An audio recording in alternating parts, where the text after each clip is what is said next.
उपदेश दिता ते उपदेश कल्ला जोगियां नूं नहीं, महाराज दा उपदेश सारी दुनिया वास्ते साझा है। अते खास करके वो लोग जिहड़े अपनी जिंदगी विच किसे ना किसे नशे दे आदि हो चुके ने, उन्हां वास्ते उपदेश बड़ा काबिले गौर है। क्योंकि नशा अज सब तो वड्डी समस्या बन चुकी, सब तो वड्डी समस्या पूरे विश्व दी एक अद्धे थां दे मुल्क की गल नहीं है, पूरे विश्व की सब तो वड्डी समस्या बन चुकी है। ते बड़े दुख दे नाल कहना पैंदा है कि पंजाब की धरती ते एक नौजवान उन्हें नशे का टीका लाया ते डोज इन्नी ज़्यादा सी कि जदों अपनी नाड़ दे विच उन्हें नशे का टीका लाया ते टीका लगदियां सार ही खत्म हो गया। बांह दे विच लगी हुई सिरिंज भी उहदे कोलों पुट्टी नहीं गई। नौजवान 21-22 साल दा, उहदी मौत हो गई। साध संगत हुण मौत हो गई, बड़ा दुख है जिस माँ प्यो का नौजवान बच्चा नशे की भेट चढ़ गया। पर इस तो वड्डा दुख मैं तुहानूं हुण दसन लगा हाँ। नशे की भेट चढ़े हुए नौजवान का जिस दिन भोग पिया ना, उसे दिन ही उहदा दूजा भरा वो भी नाड़ दे विच नशे का इंजैक्शन लाया ते उहदे कोलों भी सिरिंज नहीं जे पुट्टी गई, उहदी भी मौत हो गई। जिस नशे ने वड्डे भरा नूं निगल लिया, छोटा भरा जानदा है मेरे वड्डे भरा दी नशे करके मौत हो गई है, जानदा है। पर उसे दल दे विच वो भी धस गया। 2 सके भरावां दी मौत कुछ दिन पहलां दी गल है पंजाब दी। 2 सके भरावां दी मौत हो गई। वड्डे भरा दा जिस दिन भोग पिया ना, उस दिन छोटा भरा भी नशे की भेट चढ़ गया। ये साडे हालात अज बन चुके ने। ते सब तो वड्डी समस्या जिहड़ी है वो नशे दी है। हज़ारां नौजवान जिहड़े ने नशे की भेट चढ़ रहे ने, हज़ारां नौजवान जेलों में सड़ रहे ने। क्योंकि जिन्हां कोलों थोड़ा बहुत नशा फड़िया जाता है उन्हां नूं जेल विच बंद कर दिता जाता है। ये भी वड्डा दुखांत है कि नशा वेचण वाले नहीं फड़े जाते, जिहड़े नशे दे आदी हो चुके ने, एडिक्ट हो चुके ने, उन्हां नूं ही फड़िया जाता है। ते सरकारां भी अपना रेवन्यू वधाउण वास्ते हर साल शराब दे ठेके होर खोली जाते हैं, होर खोल रहे ने। ते तुसीं बड़े हैरान होवोगे, किते ते शराब दे ठेके खुले हुए ने, उत्थे शराब नूं सरकारी तौर ते मानता मिली भी जिहड़ा मर्जी पी लो लैके। ते तुसीं वेख्या होवेगा ठेकिਆਂ दे उपर शाम दे टाइम रश हुंदा, लोकां लाइनां लाइयां हुंदियां, लाइनां ला के वारी उडीकदे ने भी कदों वारी आवे, कदों असीं बोतल लैके घरे जाइए। ये हालात बने ने। हुण जिथे शराब की खुल्लेआम विक्री हो रही है, उत्थे होर नशे जिहड़े ने वो ब्लैक दे विच लोक लै रहे ने। होर भी भुक्की है, अफीम है, होर बड़े नशे ने। किते भुक्की अफीम दे ठेके खोल के ते शराब नूं ब्लैक विच वेचिया जांदा है। ये सरकारां दियां इस तरह दियां पॉलिसियां बनाईयां ने कि लोकां दे कोल पैसा नहीं रहण देना, जवानी नूं बर्बाद करना है। जे सारे लोग पढ़ लिख गए, सियाणे बन गए, सरकारां दे कोलों रोज़गार की मंग करनगे। सरकारां कोल रोज़गार तुहाडे वास्ते है नहीं। भावें नारा लाई जांदे ने भी हर घर नौकरी, पर सरकारां दे हत्थ खड़े ने। इस करके उन्होंने सौखा साधन लभ्या है कि नशे का प्रचार करो, रेवन्यू वधाओ, नशे दे होर अड्डे थां थां ते बना दिओ, ठेके थां थां ते खोल दिओ, लोग इहदे आदी हो जाण। नशा पी के सुते रहणगे, अद्धे मर खप जाणगे। जिहड़ा नशेड़ी है ਉਹ ਕਿੱਥੋਂ 1600 ਮੀਟਰ ਦੀ ਰੇਸ ਲਾ ਕੇ ਫਸਟ ਡਿਵੀਜ਼ਨ ਹਾਸਲ ਕਰਕੇ ਤੇ ਨੌਕਰੀ ਵਾਸਤੇ ਅਪਲਾਈ ਕਰੇਗਾ। ਉਹ ਭੱਜ ਨਹੀਂ ਸਕਦਾ, ਤੁਰ ਨਹੀਂ ਸਕਦਾ। ਸੋ ਬਹੁਤ ਜ਼ਿਆਦਾ ਤਰਸਯੋਗ ਹਾਲਤ ਅੱਜ ਸਾਡੇ ਸਮਾਜ ਦੀ ਬਣ ਚੁੱਕੀ ਹੈ। ਤੇ ਸਾਧ ਸੰਗਤ, ਅਸੀਂ ਇਹ ਨਾ ਕਹੀਏ ਵੀ ਸਾਡੇ ਬੱਚੇ ਤੇ ਜੇ ਠੀਕ ਠਾਕ ਨੇ ਜੀ, ਸਾਨੂੰ ਕੋਈ ਖਤਰਾ ਨਹੀਂ। ਕਈ ਵਾਰੀ ਸਾਡੇ ਮਨ ਵਿੱਚ ਇਹ ਖਿਆਲ ਹੁੰਦਾ ਹੈ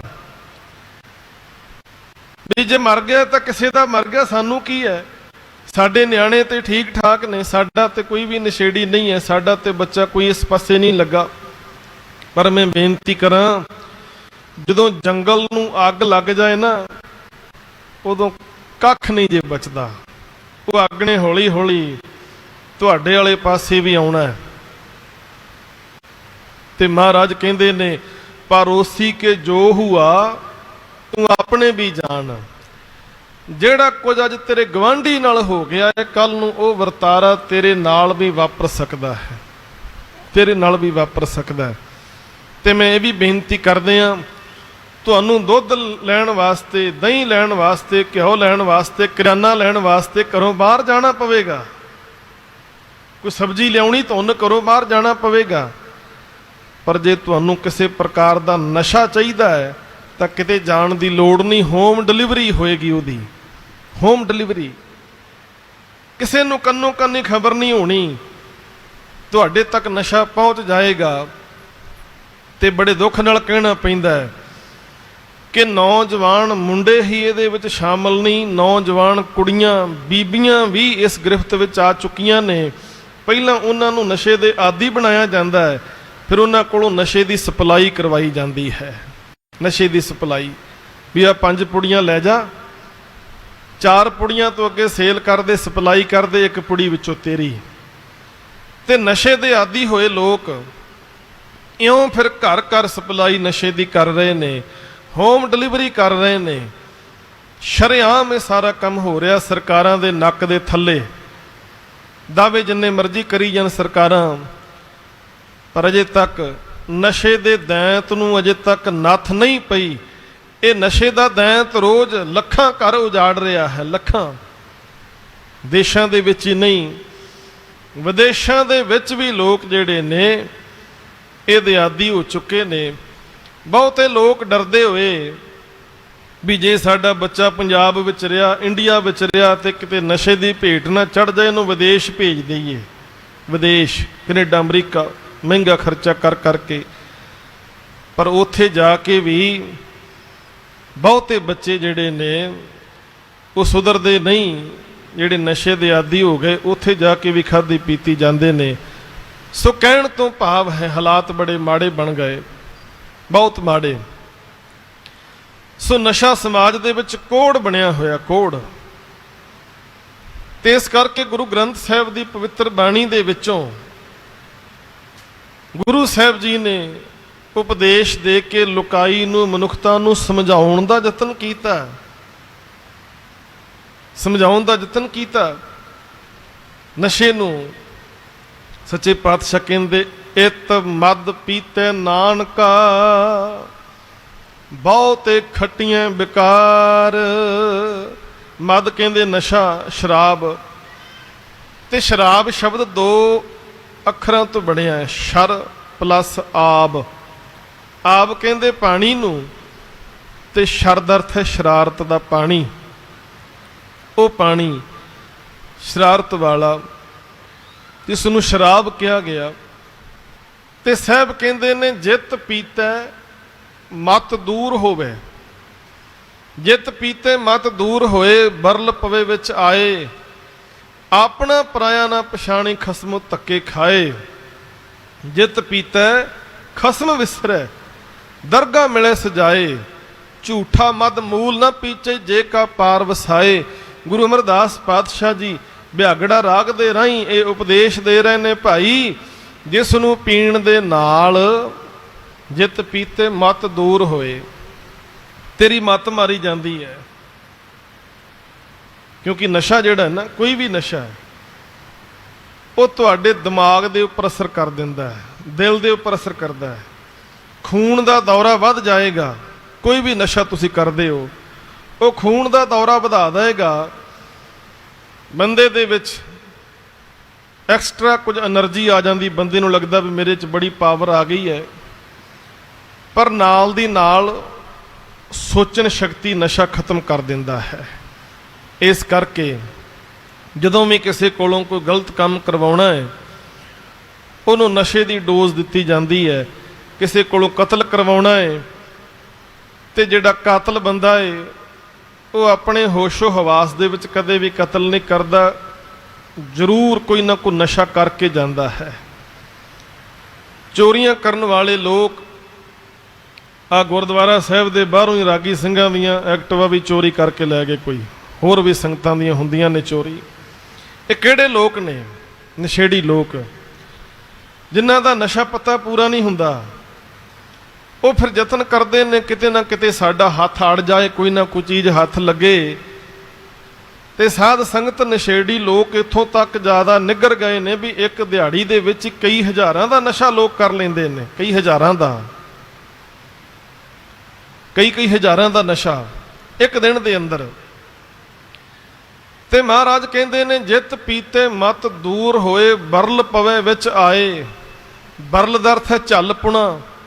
ਕਹਿੰਦੇ ਜਿਹਨੂੰ ਪੀਣ ਦੇ ਨਾਲ ਤੇਰੇ ਅੰਦਰ ਝੱਲ ਪੁਣਾ ਆ ਗਿਆ, ਝੱਲਾ ਹੋ ਗਿਆ, ਤੈਨੂੰ ਪਤਾ ਨਹੀਂ ਰਹਿ ਗਿਆ ਆਪਣੇ ਤੇ ਪਰਾਏ ਦਾ। ਜਿਤ ਪੀਤੇ ਮਤ ਦੂਰ ਹੋਏ, ਬਰਲ ਪਵੇ ਵਿੱਚ ਆਏ। ਆਪਣਾ ਪਰਾਇਆ ਨਾ ਪਛਾਣਈ, ਖਸਮੋਂ ਧੱਕੇ ਖਾਏ। ਕਹਿੰਦੇ ਆਪਣੇ ਪਰਾਏ ਦੀ ਪਛਾਣ ਨਹੀਂ ਰਹਿ ਜਾਂਦੀ ਭਾਈ, ਮਾਲਕ ਦੇ ਦਰ ਤੋਂ ਵੀ ਤੈਨੂੰ ਧੱਕੇ ਪੈਣਗੇ। ਜਿਤ ਪੀਤੇ ਖਸਮ ਵਿਸਰੇ, ਦਰਗਾਹ ਮਿਲੇ ਸਜਾਏ। ਝੂਠਾ ਮਦ ਮੂਲ ਨਾ ਪੀਚੇ, ਜੇ ਕਾ ਪਾਰ ਵਸਾਏ। ਕਹਿੰਦੇ ਜਿੱਥੋਂ ਤੱਕ ਵਾਹ ਲੱਗੇ ਇਹੋ ਜਿਹੇ ਨਸ਼ਿਆਂ ਦੇ ਨੇੜੇ ਨਾ ਜਾਈ। ਪਰ ਬੜੇ ਅਫਸੋਸ ਨਾਲ ਕਹਿਣਾ ਪੈਂਦਾ ਹੈ, ਜਿਵੇਂ ਛਬੀਲ ਨਹੀਂ ਚੱਲਦੀ, ਛਬੀਲ ਮਿੱਠੇ ਜਲ ਦੀ ਛਬੀਲ, ਇਉਂ ਟੇਬਲਾਂ ਤੇ ਗਲਾਸ ਭਰ ਭਰ ਰੱਖੇ ਜਾਂਦੇ ਨੇ ਵੀ ਆਓ ਭਾਈ ਠੰਡਾ ਜਲ ਛਬੀਲ ਛਕੀ ਜਾਓ। ਵਿਆਹਾਂ ਸ਼ਾਦੀਆਂ ਵਿੱਚ ਇਉਂ ਨਸ਼ੇ ਦੀਆਂ ਛਬੀਲਾਂ ਲੱਗਦੀਆਂ, ਦਾਰੂ ਦੀਆਂ, ਇਉਂ। ਉੱਥੇ ਕੋਈ ਨਹੀਂ ਪੁੱਛਦਾ ਵੀ ਕਿਹੜਾ ਬੰਦਾ ਪੀ ਰਿਹਾ, ਇਹ ਕਿਹਦਾ ਪੁੱਤਰ ਹੈ, ਇਹ ਕਿਹਦੀ ਧੀ ਹੈ। ਸਾਰੇ ਚਾੜੀ ਜਾਂਦੇ, ਪੀਤੀ ਜਾਂਦੇ, ਕੋਈ ਪੁੱਛਣ ਦੱਸਣ ਵਾਲਾ ਨਹੀਂ। ਤੇ ਜਿਨ੍ਹਾਂ ਦਾ ਵਿਆਹ ਹੁੰਦਾ ਨਾ, ਉਹ ਵਿਆਹ ਤੋਂ ਬਾਅਦ ਕਹਿਣਗੇ ਜੀ ਅਸੀਂ ਬੰਬ ਕੱਢਤੀ, ਵਿਆਹ ਦੀ ਬੱਲੇ ਬੱਲੇ ਕਰਾਤੀ, ਅਸੀਂ 2 ਲੱਖ ਦੀ ਤੇ ਸ਼ਰਾਬ ਵੀ ਪਿਆਤੀ ਹੈ। ਉਹ ਭਲਿਓ ਫੋਕੀ ਵਾਹ ਵਾਹ ਦੇ ਖਾਤਰ ਪਤਾ ਨਹੀਂ ਕਿੰਨੇ ਨਵੇਂ ਮੁੰਡੇ ਤੁਸੀਂ ਨਸ਼ੇ ਤੇ ਲਾ ਦਿੱਤੇ, ਕਿੰਨੇ ਨਵੇਂ ਬੱਚੇ ਜਿਨ੍ਹਾਂ ਨੇ ਦਾਰੂ ਪੀ ਲਈ, ਵਿਆਹ 'ਚ ਖੁੱਲੀ ਮਿਲਦੀ ਸੀ, ਇੱਕ ਵਾਰੀ ਜਿਹਨੇ ਪੀ ਲਈ ਮੁੜ ਮੁੜ ਕੇ ਫਿਰ ਪੀਂਦਾ ਹੈ। ਤੇ ਆਖਰਕਾਰ ਉਦੋਂ ਤੱਕ ਪੀਂਦਾ ਰਹਿੰਦਾ ਜਦੋਂ ਤੱਕ ਜ਼ਿੰਦਗੀ ਦਾ ਅੰਤ ਨਹੀਂ ਹੋ ਜਾਂਦਾ, ਅੰਤ ਨਹੀਂ ਹੋ ਜਾਂਦਾ। ਤੇ ਇੱਕ ਹੋਰ ਮੈਂ ਗੱਲ ਕਰਦਿਆਂ, ਕਹਿੰਦੇ ਵੀ ਨਸ਼ਾ ਕਰਨ ਵਾਲਾ ਬੰਦਾ ਕਦੇ ਬੁੱਢਾ ਨਹੀਂ ਹੁੰਦਾ। ਨਸ਼ਾ ਕਰਨ ਵਾਲਾ ਬੰਦਾ ਕਦੇ ਬੁੱਢਾ ਨਹੀਂ ਹੁੰਦਾ। ਤੁਸੀਂ ਆਖੋਗੇ ਬੁੱਢਾ ਕਿਉਂ ਨਹੀਂ ਹੁੰਦਾ? ਬੁੱਢਾ ਤਾਂ ਨਹੀਂ ਹੁੰਦਾ ਵੀ ਜਵਾਨੀ 'ਚ ਹੀ ਮਰ ਜਾਂਦਾ ਹੈ। ਬੁੱਢਾ ਤਾਂ ਨਹੀਂ ਹੁੰਦਾ, ਜਵਾਨੀ 'ਚ ਹੀ ਮਰ ਜਾਂਦਾ ਹੈ। ਨਸ਼ੇ ਕਰਨ ਵਾਲੇ ਦੀ ਉਮਰ ਬਹੁਤੀ ਲੰਮੀ ਨਹੀਂ ਹੁੰਦੀ, ਥੋੜੇ ਦਿਨਾਂ ਦੀ ਖੇਡ ਹੈ। ਤੇ ਜਿਹੜੇ ਅੱਜ ਕੱਲ੍ਹ ਨਸ਼ੇ ਚੱਲ ਰਹੇ ਨੇ, ਸਿੰਥੈਟਿਕ ਨਸ਼ੇ, ਡਰੱਗ, ਬੜੇ ਬੜੇ ਨਾਮ ਰੱਖੇ ਗਏ ਉਹਨਾਂ ਨਸ਼ਿਆਂ ਦੇ, ਤੇ ਤੁਸੀਂ ਹੈਰਾਨ ਹੋਵੋਗੇ। ਪਿੱਛੇ ਜੇ ਬੰਬੇ ਵਾਲੀ ਸਾਈਡ, ਗੁਜਰਾਤ ਵਾਲੀ ਸਾਈਡ ਜਿਹੜੀਆਂ ਬੰਦਰਗਾਹਾਂ ਬਣੀਆਂ ਸਮੁੰਦਰੀ ਜਹਾਜ਼ਾਂ ਦੇ ਵਿੱਚ ਟਨਾਂ ਦੇ ਟਨ ਨਸ਼ਾ ਆ ਰਿਹਾ ਹੈ, ਟਨਾਂ ਦੇ ਟਨ। ਕਿਤੇ ਪਾਕਿਸਤਾਨ ਤੋਂ ਕੰਡਾ ਤਾਰ ਦੇ ਰਾਹੀਂ ਸਪਲਾਈਆਂ ਹੋ ਰਹੀਆਂ ਨੇ। ਇਹ ਹਾਲਾਤ ਜਿਹੜੇ ਨੇ ਇੰਨੇ ਖਤਰਨਾਕ ਬਣ ਗਏ ਨੇ ਵੀ ਸਾਨੂੰ ਚਿੰਤਾ ਤਾਂ ਜ਼ਰੂਰ ਇਹਦੀ ਕਰਨੀ ਚਾਹੀਦੀ ਹੈ। ਜੇ ਸੋਚਿਆ ਨਾ, ਚਿੰਤਾ ਨਾ ਕੀਤੀ, ਤਾਂ ਜਿਹੜੀ ਅੱਗ ਲੱਗੀ ਹੋਈ ਇਹਨੇ ਸਾਡੇ ਘਰ ਵੀ ਇੱਕ ਦਿਨ ਸਾੜ ਦੇਣੇ ਨੇ, ਸਾਡੇ ਘਰ ਵੀ ਸਾੜੇਗੀ। ਇਹ ਅੱਗ ਦਾ ਸੇਕ ਸਾਡੇ ਘਰ ਤੱਕ ਵੀ ਪਹੁੰਚ ਜਾਣਾ ਹੈ, ਪਹੁੰਚ ਜਾਣਾ ਹੈ। ਤਾਂ ਮਹਾਰਾਜ ਕਹਿੰਦੇ ਨੇ ਜਿਹਨੂੰ ਪੀਣ ਦੇ ਨਾਲ ਆਪਣੇ ਪਰਾਏ ਦੀ ਪਛਾਣ ਨਹੀਂ ਰਹਿੰਦੀ, ਝੂਠਾ ਮਦ ਮੂਲ ਨਾ ਪੀਚੇ, ਜੇ ਕਾ ਪਾਰ ਵਸਾਏ। ਕਹਿੰਦੇ ਜਿੱਥੋਂ ਤੱਕ ਵਾਹ ਲੱਗੇ ਇਹਨਾਂ ਚੀਜ਼ਾਂ ਦੇ ਨੇੜੇ ਨਾ ਜਾਈ, ਨੇੜੇ ਨਾ ਜਾਈ ਇਹਨਾਂ ਚੀਜ਼ਾਂ ਦੇ। ਪਰ ਮਨੁੱਖ ਨੂੰ ਸਮਝ ਨਹੀਂ ਆਉਂਦੀ, ਜਦੋਂ ਇੱਕ ਵਾਰੀ ਨਸ਼ਿਆਂ ਦੀ ਦਲਦਲ ਵਿੱਚ ਬੰਦਾ ਧਸ ਜਾਂਦਾ, ਫਿਰ ਧਸਦਾ ਹੀ ਤੁਰਿਆ ਜਾਂਦਾ ਹੈ। 18 ਪੁਰਾਣ ਹਨ ਸਨਾਤਨ ਮਤ ਦੇ। ਉਹਨਾਂ ਪੁਰਾਣਾਂ ਦੇ ਵਿੱਚ ਇੱਕ ਪੁਰਾਣ ਦਾ ਨਾਮ ਹੈ ਪਦਮ ਪੁਰਾਣ। ਪਦਮ ਪੁਰਾਣ ਦੇ ਵਿੱਚ ਨਸ਼ਿਆਂ ਦੇ ਬਾਰੇ ਬੜੇ ਪਿਆਰੇ ਬਚਨ ਮਿਲਦੇ ਨੇ। ਉਹ ਕਹਿੰਦੇ ਨੇ ਕੁਝ ਲੋਕ ਭੰਗ ਪੀਂਦੇ, ਕੁਝ ਸ਼ਰਾਬ, ਕੁਝ ਅਫੀਮ ਤੇ ਕੁਝ ਧੂਮਰਪਾਨ ਕਰਦੇ, ਬੀੜੀ ਸਿਗਰਟ ਪੀਂਦੇ ਨੇ। ਉਹਨਾਂ ਨੇ ਆਖਿਆ ਤਮਾਮ ਹੀ ਨਸ਼ੇ ਪੀਣ ਵਾਲੇ ਬੰਦੇ ਨਰਕਾਂ ਦੇ ਭਾਗੀ ਬਣਨਗੇ, ਨਰਕਾਂ ਦੇ ਭਾਗੀ। ਤੇ ਕਿੰਨੇ ਕਿੰਨੇ ਨਰਕ ਭੋਗਣਗੇ। ਕਹਿੰਦੇ ਬਿਜ਼ੀਆ ਕਲਪੰਤ ਏਕੰਤ। ਬਿਜ਼ੀਆ, ਬਿਜ਼ੀਆ ਕਹਿੰਦੇ ਸੁੱਖੇ ਨੂੰ, ਭੰਗ ਨੂੰ। ਕਹਿੰਦੇ ਭੰਗ ਪੀਣ ਵਾਲਾ ਇੱਕ ਨਰਕ ਭੋਗੇਗਾ। ਬਿਜ਼ੀਆ ਕਲਪੰਤ ਏਕੰਤ 10 ਕਲਪੰਤ ਨਾਗਣੀ। ਨਾਗਣੀ ਕਹਿੰਦੇ ਅਫੀਮ ਨੂੰ। ਕਹਿੰਦੇ ਅਫੀਮ ਖਾਣ ਵਾਲਾ ਬੰਦਾ 10 ਨਰਕ ਭੋਗੇਗਾ। ਅੱਗੇ ਗੱਲ ਕੀਤੀ ਸ਼ਰਾਬ ਦੀ। ਕਹਿੰਦੇ ਬਾਰ ਨੇ ਸਹੰਸਰ ਕਲਪੰਤ। ਤੇ ਸ਼ਰਾਬ ਪੀਣ ਵਾਲਾ ਬੰਦਾ 1000 ਨਰਕ ਭੋਗੇਗਾ। ਧੂਮਰਪਾਨ ਅਸੰਖ ਵਿਜਿਆ। ਤੇ ਕਹਿੰਦੇ ਜਿਹੜੇ ਬੀੜੀ ਸਿਗਰਟ ਪੀਂਦੇ ਨੇ ਨਾ, ਉਹਨਾਂ ਨੂੰ ਤਾਂ ਅਸੰਖਾਂ ਹੀ ਨਰਕ ਭੋਗਣੇ ਪੈਣਗੇ। ਕਿਉਂ? ਕਿਉਂਕਿ ਬੀੜੀ ਸਿਗਰਟ ਪੀਣ ਵਾਲਾ ਬੰਦਾ ਉਹ ਤਾਂ ਨਸ਼ੇ ਦਾ ਸੇਵਨ ਕਰੀ ਜਾਂਦਾ, ਪਰ ਉਹਦੇ ਆਸੇ-ਪਾਸੇ ਬੈਠੇ ਸੈਂਕੜੇ ਲੋਕ ਪ੍ਰਭਾਵਿਤ ਹੁੰਦੇ ਨੇ। ਸੈਂਕੜੇ ਲੋਕ, ਸੈਂਕੜੇ ਲੋਕ। ਟ੍ਰੇਨ ਦੇ ਵਿੱਚ ਇੱਕ ਬੰਦਾ ਬੀੜੀ ਪੀ ਰਿਹਾ ਹੋਵੇ ਤੇ 1000 ਬੰਦੇ ਨੂੰ ਪਰੇਸ਼ਾਨ ਕਰ ਦਿੰਦਾ ਉਹਦੇ ਧੂਏ ਨਾਲ। ਕਹਿੰਦੇ ਧੂਮਰਪਾਨ ਬੀੜੀ ਸਿਗਰਟ ਪੀਣ ਵਾਲੇ ਅਸੰਖਾਂ ਨਰਕਾਂ ਦੇ ਭਾਗੀ ਬਣਦੇ ਨੇ। ਤੇ ਭਗਤ ਰਵਿਦਾਸ ਜੀ ਕਹਿੰਦੇ ਨਸ਼ਾ ਬੜੀ ਮਾੜੀ ਚੀਜ਼ ਹੈ। ਕਹਿੰਦੇ ਜੇਕਰ ਤੁਸੀਂ ਗੰਗਾ ਜਲ ਲਿਆ ਕੇ ਉਹਦੀ ਸ਼ਰਾਬ ਬਣਾ ਦਿਓ ਨਾ, ਗੰਗਾ ਜਲ ਦੀ ਬਣੀ ਸ਼ਰਾਬ ਵੀ ਪੀਣ ਦੇ ਯੋਗ ਨਹੀਂ। ਸੁਰਸਰੀ ਸਰਲ ਕਿਰਤ ਬਾਰਨੀ ਰੇ, ਸੰਤ ਜਨ ਕਰਤ ਨਹੀਂ ਪਾਨੰ। ਕਹਿੰਦੇ ਭਾਵੇਂ ਗੰਗਾ ਜਲ ਦੀ ਕਿਉਂ ਨਾ ਬਣੀ ਹੋਵੇ ਸ਼ਰਾਬ, ਪਰ ਸ਼ਰਾਬ ਇੰਨੀ ਮਾੜੀ ਹੈ ਕਿ ਸੰਤ ਜਨ ਉਹਨੂੰ ਪੀਂਦੇ ਨਹੀਂ, ਨੇੜੇ ਨਹੀਂ ਜਾਂਦੇ, ਕਿਉਂਕਿ ਉਹ ਜੀਵਨ ਦੇ ਵਿੱਚ ਵਿਕਾਰ ਪੈਦਾ ਕਰਦੀ ਹੈ। ਇਤ ਮਦ ਪੀਤੇ ਨਾਨਕਾ, ਬਹੁਤੇ ਖੱਟੀਆਂ ਵਿਕਾਰ। ਤੇ ਨਸ਼ੇੜੀ ਬੰਦੇ ਦਾ ਤੁਸੀਂ ਸਮਾਜਿਕ ਜੀਵਨ ਵੇਖੋ, ਬੜਾ ਮਾੜਾ ਹੈ। ਨਸ਼ੇ ਕਰਨ ਵਾਲੇ ਤੇ ਕੋਈ ਇਤਬਾਰ ਨਹੀਂ ਕਰਦਾ, ਉਹਦੀ ਗੱਲ ਦਾ ਕੋਈ ਸੱਚ ਨਹੀਂ ਮੰਨਦਾ, ਤੇ ਰਿਸ਼ਤੇਦਾਰੀਆਂ ਦੇ ਵਿੱਚ ਵੀ ਉਹਦਾ ਆਉਣਾ ਜਾਣਾ ਖਤਮ ਹੋ ਜਾਂਦਾ ਏ। ਲੋਕ ਨਸ਼ੇੜੀ ਨੂੰ ਘਰ ਨਹੀਂ ਵਾੜਦੇ, ਪਤਾ ਨਹੀਂ ਇਹਨੇ ਸਾਡੇ ਘਰ ਦਾ ਕੋਈ ਕੀਮਤੀ ਸਮਾਨ ਹੀ ਨਾ ਚੁੱਕ ਕੇ ਲੈ ਜਾਏ। ਆਪਣੇ ਭਾਂਡਿਆਂ ਤੱਕ ਵੇਚ ਦਿੰਦੇ ਨੇ ਨਸ਼ੇੜੀ, ਭਾਂਡਿਆਂ ਤੱਕ, ਵੀ ਸਾਰਾ ਕੁਝ ਵੇਚ ਕੇ ਸਾਡਾ ਨਸ਼ਾ ਪੂਰਾ ਹੋ ਜਾਏ। ਸਮਾਜਿਕ ਜੀਵਨ ਵੇਖੋ ਉਹਦਾ, ਆਰਥਿਕ ਜੀਵਨ ਵੇਖੋ। ਆਰਥਿਕ ਤੌਰ ਤੇ ਇੰਨੀ ਤੰਗੀ ਕਿ ਇੱਕ ਪਾਸੇ ਭਾਵੇਂ 100 ਬੰਦਾ ਰੋਟੀ ਖਾ ਸਕਦਾ ਏ, ਪਰ ਨਸ਼ੇੜੀ ਇੱਕ ਬੰਦਾ ਹੋਵੇ ਤੇ ਉਹਦਾ ਤੁਸੀਂ ਖਰਚਾ ਨਹੀਂ ਪੂਰਾ ਕਰ ਸਕਦੇ। ਤੁਸੀਂ 100 ਬੰਦੇ ਨੂੰ ਪ੍ਰਸ਼ਾਦਾ ਖਵਾ ਦੋਗੇ, ਪਰ ਇੱਕ ਨਸ਼ੇੜੀ ਦਾ ਤੁਸੀਂ ਖਰਚਾ ਨਹੀਂ ਚੁੱਕ ਸਕਦੇ। ਇੰਨਾ ਜ਼ਿਆਦਾ ਆਰਥਿਕ ਤੰਗੀ ਉਹ ਘਰ ਵਿੱਚ ਪੈਦਾ ਕਰ ਦਿੰਦਾ ਹੈ। ਤੋ ਸਾਰਾ ਧਾਰਮਿਕ ਜੀਵਨ, ਧਾਰਮਿਕ ਤੌਰ ਤੇ ਵੀ ਆਪਾਂ ਵੇਖੀਏ ਤਾਂ ਨਸ਼ੇੜੀ ਬੰਦਾ ਜਿਹੜਾ ਹੈ ਉਹਦਾ ਜੀਵਨ ਬੜਾ ਮਾੜਾ ਹੈ। ਧਾਰਮਿਕ ਦੁਨੀਆ ਦੇ ਵਿੱਚ ਵੀ ਉਹਨੂੰ ਕੋਈ ਸਤਿਕਾਰ ਨਹੀਂ। ਸਤਿਗੁਰ ਪਾਤਸ਼ਾਹ ਜੋਗੀਆਂ